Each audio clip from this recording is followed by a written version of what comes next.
রান্নাবান্না চ্যানেলে মিনি কিচেনে আজ দেখাচ্ছি দুধের সুজি। আমি এদিকে কড়ার মধ্যে কিছুটা ঘি দিয়ে নিলাম। ঘিটা গরম হয়ে এলে আমি ঘিয়ের সাথে সুজিটা মিশিয়ে সুজিটা আমি হালকা ব্রাউন ভেজে নেব। এদিকে সুজিটা আমার ভাজা হয়ে গেছে।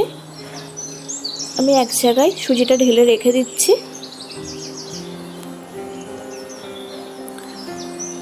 আবারও আমি কড়া বসিয়ে কড়াতে পরিমাণ মতন দুধ দিয়ে দিচ্ছি। দুধটা এদিকে গরম করতে দিয়ে আমি কয়েকটা এলাচ ফাটিয়ে দুধের সাথে মিশিয়ে নেব।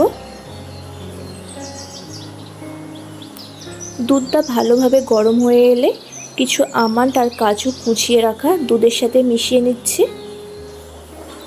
দুধটা ভালোভাবে ফুটে এলে আমি ভেজে রাখা সুজিটা অল্প অল্প দুধের সাথে দিয়ে আমি মিশিয়ে নেব।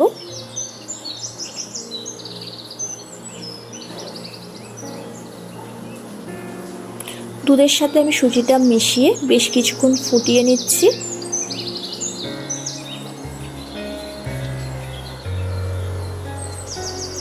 বেশ কিছুক্ষণ ফুটে এলে আমি পরিমাণ মতন চিনি দিয়ে ভালোভাবে মিক্সড করে নিচ্ছি। এখানে দুধের পরিমাণটা অনেকটা কমে এসেছে বলে আমি আবারও একটু গরম দুধ দিয়ে ভালো করে ফুটিয়ে নিচ্ছি। এইভাবে আমি রেডি করলাম দুধের সুজি। ভিডিও ভালো লাগলে চ্যানেলটি সাবস্ক্রাইব করুন, লাইক কমেন্ট করতে ভুলবেন না।